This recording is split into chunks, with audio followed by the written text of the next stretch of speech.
ஸ்டாலினை நம்பி பெட்டு கட்டலாமா, எடப்பாடியை நம்பி மோடியை நம்பி கட்டலாமா அப்படிங்கிறத அங்கே ஓடிட்டு இருக்காத. இப்போ ஒரு கூட்டம் பசங்க கிளம்பிட்டாங்க, விஜய் மேலே பெட்டு கட்டுப்பா நல்ல கவர்ச்சியா இருக்கு அப்படின்னு கிளம்புறாங்க. இது ஒரு லட்சியமா? இது சமூக விரோத காரியம் இல்லையா? ஒட்டுமொத்த தமிழர்களை வஞ்சிக்கக்கூடிய, ஏமாற்றக்கூடிய ஒரு பதவி வேட்டை, பண வேட்டை இல்லையா இது? பதவி வேட்டையாடிகள் இவர்கள். எந்த முகாமுக்கும் போவாங்க கூட்டணிக்காக. இந்த முகாமில் சரியா இடம் கொடுக்குறேன்னா இன்னொரு முகாம் போவாங்க, அங்கே சரியில்லைன்னா இங்கே வருவாங்க. இந்த மாதிரி சந்தர்ப்பவாதிகள் மக்களை பயன்படுத்தக்கூடிய ஒரு மோசமான கள்ளவாணிகம் செய்பவர்கள், கட்சி என்ற பேரில் ஒரு கள்ளவாணிகம் செய்பவர்கள். ஆனால் ஒரு உலக வல்லூர், உலக திருடன், உலக ரவுடியை எதிர்த்து அவன் என்ன இழப்பு வந்தாலும் நிற்கிறான். அவன்கிட்ட வீரத்தை கற்றுக்கணும் தமிழன் தமிழச்சி. அவன்கிட்ட வீரத்தை கற்றுக்கங்க முதல்ல. நம்ம எவனையும் ஆக்கிரமிக்க வேண்டாம். எவன் ஆக்கிரமிக்க நம்ம ஆளாகக்கூடாது, ஆக்கிரமிப்புக்கும். அந்த மாதிரி பச்சோந்தி கூட்டம் இது. இந்த பச்சோந்தி கூட்டம் தமிழ்நாட்டுக்கு வழிகாட்டவில்லை. இந்த பச்சோந்தி கூட்டத்தை எல்லாம் புறக்கணித்து எப்படி நம்ம போறது, கொஞ்சம் பேரா இருந்தாலும் சரி, எப்படி போறது என்பதுதான் சரியா இருக்கும். அதுதான் சரியான தமிழ் தேசியமா இருக்கும்.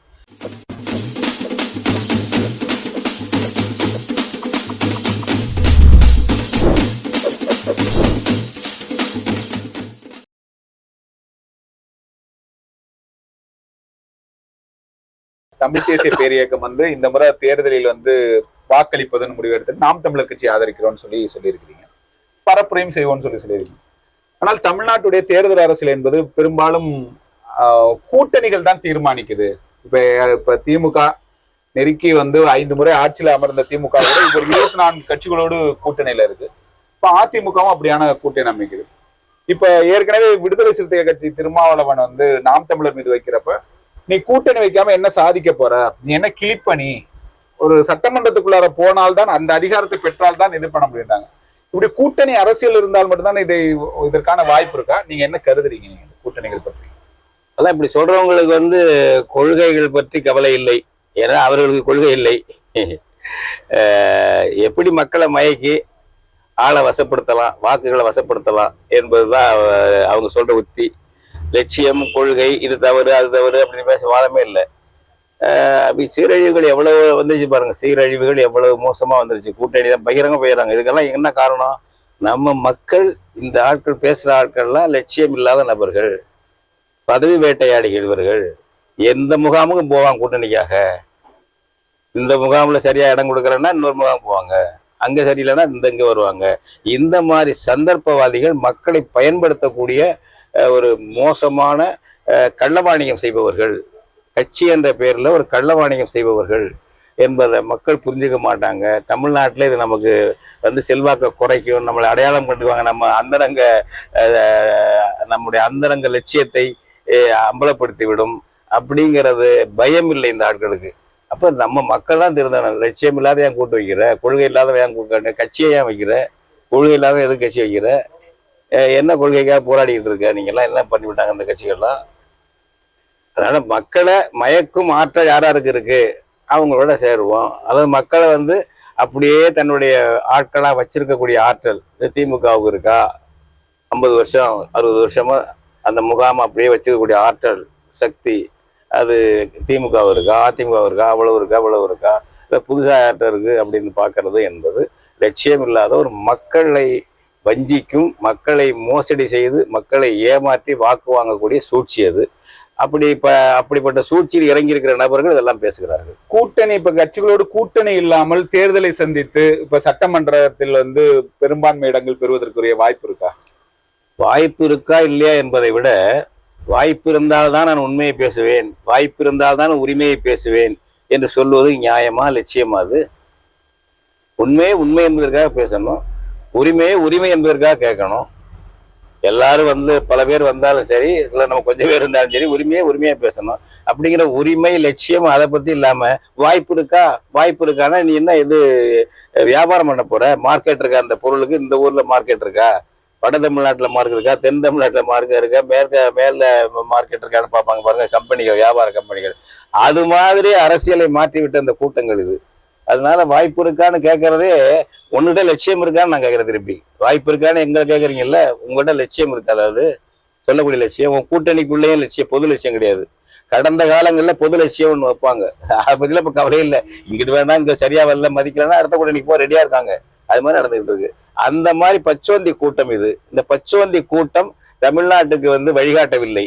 இந்த பச்சோந்தி கூட்டத்தை எல்லாம் புறக்கணித்து எப்படி நம்ம போறது, கொஞ்சம் பேரா இருந்தாலும் சரி, எப்படி போறது என்பதுதான் சரியா இருக்கும். அதுதான் சரியான தமிழ் தேசியமா இருக்கும்.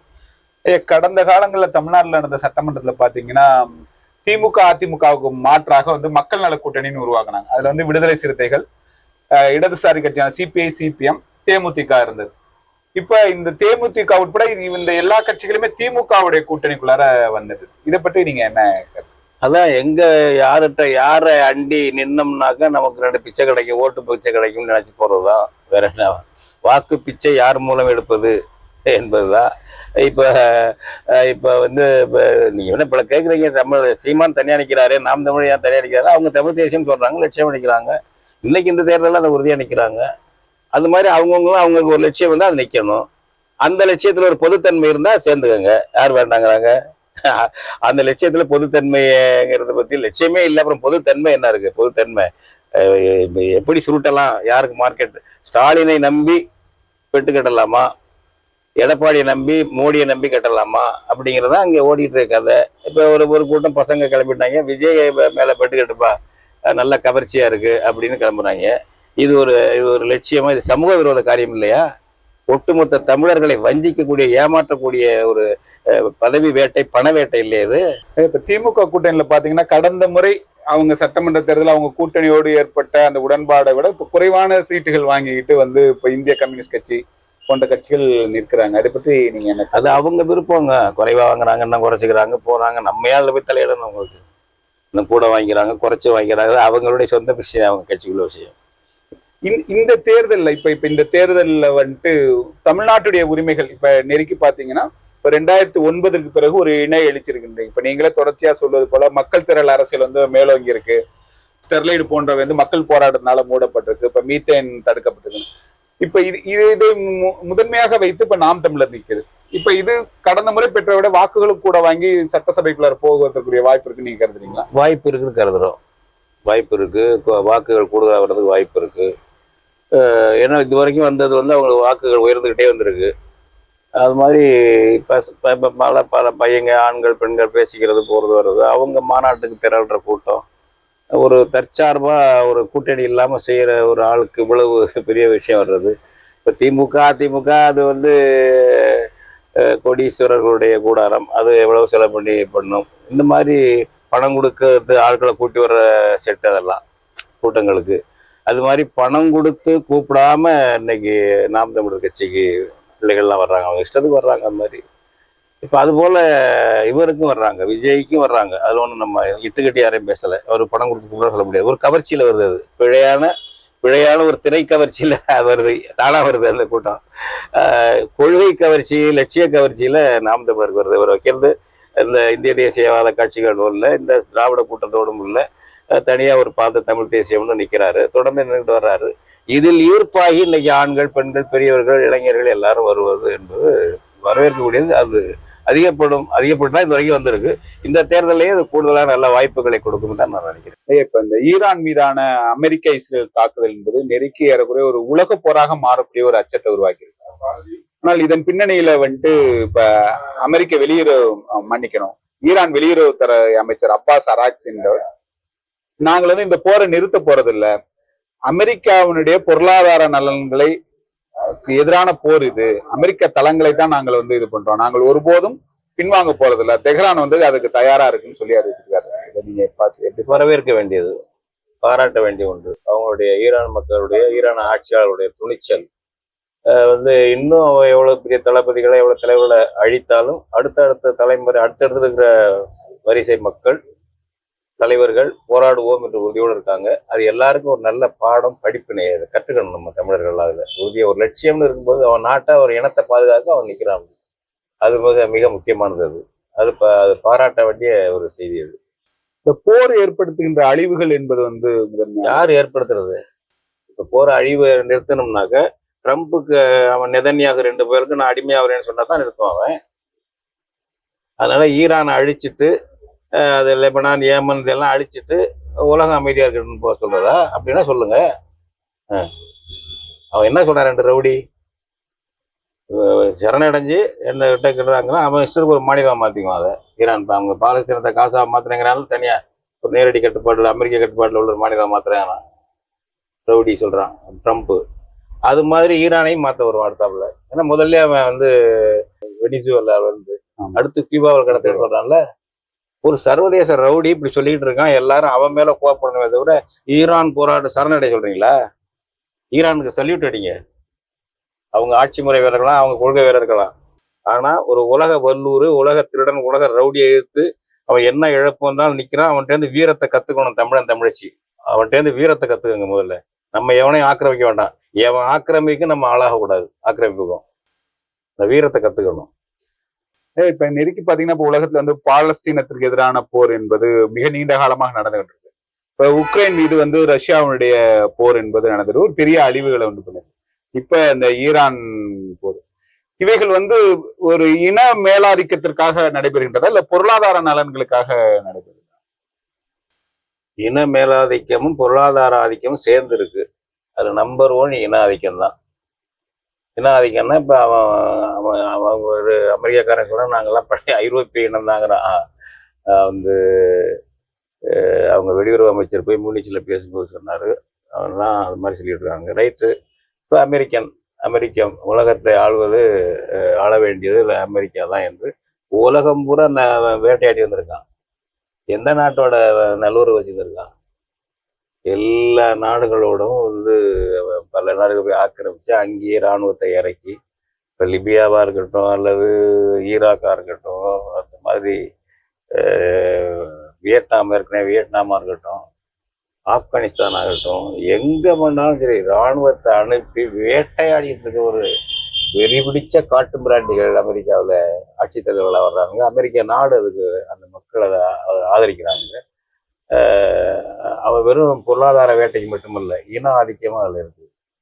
அதான் அவங்களே பேசுகிறாங்க. நாங்கள் வந்து ஐரோப்பிய குழந்தைகள்ங்கிறான் அந்த மார்க்கோ ரூபியோங்கிற வெளியுறவு அமைச்சர் யூஎஸ்ல. நாங்கள் இந்த ஐரோப்பிய குழந்தைகள் அந்த இன உணர்வோடு வந்திருக்கணும் அப்படிங்கிறான். அடுத்தது வந்து அது மட்டுமல்ல, அங்கிருந்து கிறிஸ்துவ பக்தியை அப்படியே சுமந்து வந்திருக்கிறோம் அப்படிங்கிறான். அது மாதிரி மதங்கிறது அவன் விருப்பத்தை ஏற்றுக்க எதை வேணாலும் ஏற்றுக்கலாம். அது வந்து உலக ஆதிக்கத்துக்காக நான் பயன்படுத்துறேன்னு சொல்றது எப்படி சரியா இருக்கும்? உலக ஆதிக்கத்துக்கு நான் அதை ரெண்டையும் பயன்படுத்துறேங்க போது அப்ப அவங்களுடைய முதலாளிகள் வேட்டை மட்டும் அல்ல, இன ஆதிக்கமும் சேர்ந்திருக்கு. ரெண்டையும் பார்க்கணும். முதன்மையாக இனம் அதுல இருக்கு, அதுக்குள்ள வர்க்கம் இருக்கிறது, இனத்துக்குள் வர்க்கம் இருக்கிறது. அந்த வர்க்கம் வசதியா இருக்கிறதுனால அந்த இன ஆதிக்கத்துக்கு அது துணையா இருக்கு. வர்க்க வேட்டைக்கு இனம் துணையா இருக்கு. பரஸ்பரம் ஒத்த துணையா இருக்கான். ஆனா இருக்கிறது இன ஆதிக்கத்துக்குள்ள அந்த இனம் அவங்களுடைய இதுதான். இப்போ இவங்க கூட இப்போ நீங்க எடுத்துட்டீங்கன்னா அமெரிக்காவில் யூதர்கள் பெரிய பெரிய கம்பெனிஸா இருக்காங்கிறாங்க. மொனாபொலிஸா இருக்கிறதெல்லாம் யூதர்கள் அதிகமா இருக்காங்கிறான். அப்போ இவங்க 2 பேரும் ஒரு ஐரோப்பிய இனம் என்பதுல அந்த மாதிரி பழைய இனத்துல ஒரு உறவு இருக்கலாம், இப்போ ஒரு உறவு இருக்கலாம். அதுக்குள்ள அவங்களுடைய முதலாளித்துவ வேட்டை இருக்கு. அது மட்டுமே பார்க்கக்கூடாது. அதை மட்டும் பார்க்கக்கூடாது. அதை பார்க்க தவறவும் கூடாது. இது ஒரு சோசியல் சயின்ஸ். இதை பார்க்கணும். இதுக்கு மேலே இருந்து அவனை தள்ளி கொண்டு போறது, வெகு மக்கள் ஆதரவு அவனுக்கு திரட்டுவது இனம் தான். இப்போ அமெரிக்காவில் கணிசமானவங்க அவனை ஆதரிக்கிறாங்க, ட்ரம்ப் ஆதரிக்கிறாங்க அந்த படையெடுப்பு. ஏன்னா நம்ம தான் எல்லாம் இருக்கணும், நாட்டாமையா இருக்கணும். அது என்ன, அது எல்லாருமே வந்து ஃபோர்டு கம்பெனி மாதிரி அவனுடைய ஆசையவாது. பெரிய பெரிய கம்பெனி அந்த இருக்காரு, அந்த கட்சியில் ஆரம்பிச்சான பேருன்னா எலான் மஸ்குடைய ஆட்கள். அதெல்லாம் ஏன் நம்ம வந்து எல்லாத்துக்கும் ஆதிக்கம் செலுத்தணும், ஏற்கனவே பண்ணிட்டு இருந்தோம், இப்போ பண்ணணும் அப்படிங்கிற ஒரு இன ஆதிக்கமும் அவங்களுக்கு இருக்கு, மக்களுக்கு, சாதாரண மக்களுக்கு. அதுக்குள்ள வர்க்க ஆதிக்கம் அது மறைஞ்சிருக்கு, அதை ஆதரிக்கிறாங்க. அந்த மாதிரி அந்த உண்மையை புரிஞ்சுக்கணும். இதுல நம்பர் 1 வந்து இனம், அடுத்தது அதுக்குள்ள இருக்கிற நம்பர் 1 வர்க்கம் என்பது. ஆனாங்க இப்ப போரில் நேரடியாக ஈடுபடாத நாடுகளை சேர்ந்த மக்களும் வந்து இந்த போர்களால பாதிக்கப்படுறாங்க. உலக யுத்தத்தினால பாதிக்கப்படுமே. முதல் உலக போர், 2வது உலக போர் நம்ம நேரடியாக ஈடுபடலை, ஆனால் பாதிக்கத்தானே பட்டோம். நம்ம பாதிக்கப்பட்டோம். நம்ம வெளியே வந்து 2வது உலக போரை குண்டு குளிச்சுக்கிறாங்க. முதல் உலக போர் 2வது போரை குண்டு குளிச்சுப்பாங்களே கடற்கரையில், நம்ம சென்னை கடற்கரையில். அது மாதிரி எவ்வளவோ அப்பாவிகள், எவ்வளவோ. இப்போ நீங்கள் வந்து அது நடக்கத்தான் செய்யும். அதை பற்றி அவனுக்கு அக்கறை இல்லை. அவங்கெல்லாம் பழைய வேட்டையாடிகளுங்க, காட்டு மிராண்டிகள், நவீன காட்டு மிராண்டிகள். இந்த மனித குல அழிவு பற்றியோ அதெல்லாம் இல்லை. பெரிய அவங்க ஊர்ல நூல்கள் எழுதிட்டு இருப்பாங்க. அது ஒரு எழுதுவாங்க, இன்டெலிஜென்ஸ் உண்மையிலேயே எழுதுவாங்க. இன்டெலெக்சுவல்ஸ் ஜனநாயகத்தை எழுதுவானுங்க. அவங்க ஜனநாயகமாக இருக்க மாட்டாங்க. அவங்க வந்து மனிதநேயத்தோடு இருக்க மாட்டாங்க. ஐரோப்பாக்காரன் இங்கிலீஷ்காரன் இதுமே எல்லாம் அவனுடைய பரம்பரையே அதுதான். நான் அதை திருப்பி சொல்லிடுறேன். அவன் எப்போ வந்தான் நம்ம ஊருக்கு 17ஆம் நூற்றாண்டு 18ஆம் நூற்றாண்டு வந்து வெள்ளக்காரன் இங்கே வந்து நம்மளை வேட்டையாடுறான், பீரங்கி வச்சு கொள்றான் நம்ம ஆட்களை. அரசர் வியாபாரம் மசாலா விற்க வந்த வெள்ளக்கார மசாலாவும் துணிமணியும் விற்க வந்தவன். அவன் வந்து கப்பம் கேட்குறான், வரி கேட்குறான், இல்லைன்னா மன்னர்களை சுட்டு கொள்றான் அல்லது ஜெயிலில் போடுறான். அப்போ ஒரு காட்டு மிராண்டி தானே இதை செய்வான். ஜனநாயகம் நாகரிகம் என்று ஒரு டெவலப்டு ஹியூமனிசம் இருக்கக்கூடிய மக்கள் செய்ய மாட்டான்ல. ஆனால் அவனுக்குள்ள மன்னராட்சியை வந்து கட்டுக்குள்ள கொண்டு வந்துட்டு பார்லிமெண்டரி ஆட்சியை கொண்டு வர்றான். எல்லாம் மன்னர் சும்மா பேருக்கு வச்சுக்கிறான், அவங்களுடைய பெருமிதத்துக்கு வச்சுக்கிட்டான் மன்னரை. அப்புறம் பார்லிமெண்ட் தான் எல்லாம் முடிவு பண்ணணும். எல்லாம் இதெல்லாம் பேசி மறுமலர்ச்சி எல்லாம் அவங்க பேசியிருக்காங்க. அதன் பிறகு நம்மளெல்லாம் வேட்டையாடுறாங்க. அதுக்கு பிறகு இப்போ 21ஆம் நூற்றாண்டுல வேட்டையாடுறானே, 21ஆம் நூற்றாண்டுல வேட்டையாடுறானே, மாறவே இல்லை அவங்க. அதனால நாம் எப்படி கெட்டிப்படுத்திக்கிறது, இதுக்கெல்லாம் தகுதிப்படுத்திக்கிறது எப்படின்னு தமிழன் தமிழச்சின்னு நினைக்கணும். இதற்கு பாடம் கற்றுக்கங்க. அப்படி தூக்கி ஆத்திக்கிட்டு திறனாய்வு திறமையை காட்டிக்கிட்டுலாம் இருக்காதீங்க. திறனாய்வு திறமையை காட்டி நுட்பங்களை புரிஞ்சுக்கிட்டு தெரிஞ்சதுக்காக வேணும். நீ என்ன சொல்ற? இப்போ இங்கே தமிழ்நாட்டில் இருக்கிற தமிழ்நாட்டு மக்களுக்கு என்ன அட்வைஸ் பண்ற? நீ பலமா இருக்கணும். உன் இனம் அழிஞ்சாக்க, உன்னுடைய மொழி அழிஞ்சா, உன்னுடைய இனம் அழிஞ்சா, உன்னை தாயகம் அழிஞ்சு போயிடும், கேரா பிளாட்ஃபார்ம் ஆகிடுவேன். அதனால எங்கேயாவது இன பாதுகாப்புக்கு போராடுறான்னாக்கா அவன் பக்கம் உலகம் இனத்தாயங்களோட இருக்கணும். ஒரு இனத்தாயகன் இன்னொரு தாயகத்தில் புகுந்து எதுவும் பண்ணக்கூடாது. அது மாதிரி நம்ம இனத்தாயகம் நம்ம பாதுகாக்கப்படணும் அப்படிங்கிற புரிதல்ல இருந்தால் நம்ம இதெல்லாம் சிந்திக்கணும். இல்லைன்னா அவங்களுக்குள்ளேயே ஊற்றி ஆட்டிக்கிட்டு திறனாய்வு பண்ணிக்கிட்டு நுட்பமாக பேசிக்கிட்டு அப்படி ஏமாளி கூட்டமாக இருக்கும். நன்றிங்க. வணக்கம். வணக்கம். இவ்வாறான பல செய்திகளை, பல சிக்கல்களுக்கு விடை கிடைக்கக்கூடிய செய்திகளை தமிழர் கண்ணோட்டம் வலைவெளியில் வெளிப்படுத்தி வருகிறோம். இது தற்சார்பாக செயல்படுவதற்கு நிதி தேவைப்படுகிறது. இந்த நிதியை நம்முடைய மக்களாகிய நீங்கள் தான், இளையோரும் பெரியோரும் நண்பர்களும் தோழர்களும் சான்றோரும், நீங்கள் உங்களால் இயன்ற அளவு என்ன இயலுமோ அந்த நிதியை வழங்குமாறு அன்போடும் உரிமையோடும் கேட்டுக்கொள்கிறேன். உங்களுக்கு நன்றி உணர்வோடும் பொறுப்புணர்வோடும் தமிழர் கண்ணோட்டம் செயல்படும் என்பதை உறுதி தெரிவித்துக் கொள்கிறேன். நன்றி, வணக்கம்.